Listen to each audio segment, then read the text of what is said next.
என்ன மன்னிச்சிரு சத்யா. தெரிஞ்சோ தெரியாமலோ நீ இறந்து போனதுக்கு நான் ஒரு முக்கிய காரணமாயிட்டேன். என்னாலதான் நீ இறந்து போன. நான் மட்டும் அன்னைக்கு உன் மனசை கஷ்டப்படுத்தாம இருந்தா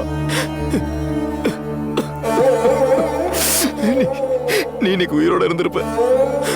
உன்னை நான் அநியாயமா நம்ப வச்சு மோசம் பண்ணிட்ட சத்யா.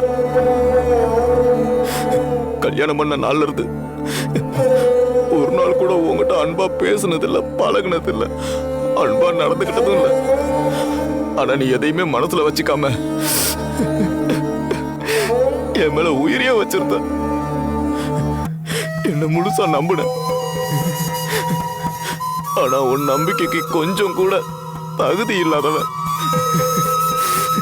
என்ன மன்னிச்சிரு சத்யா. நீ என் பக்கத்துல இருக்கும் போது ஆரம்ப தெரியல.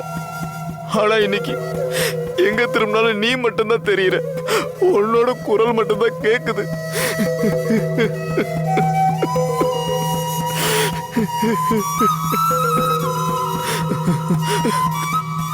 இப்பெல்லாம் என்னால நானாவே இருக்க முடியல சத்யா.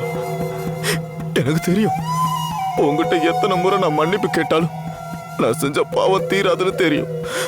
நான் பண்ண முத தப்பு உனக்கு தெரியாம அந்த வைர மோதிரத்தை எடுத்துட்டு போய் அந்த ஆஷா கையில மாட்டினது.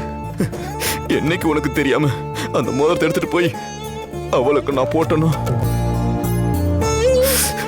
அதுக்கப்புறம் தான் நமக்குள்ள இவ்வளவு பிரச்சனைய. நான் எல்லாத்தையும் ரொம்ப கேஷுவலா தான் நான் பண்ணேன். ஆனா அது ஒண்ணு இவ்வளவு தூரம் பாதிக்கும்னு நான் கனவுல கூட நினைச்சு பார்க்கல சத்யா.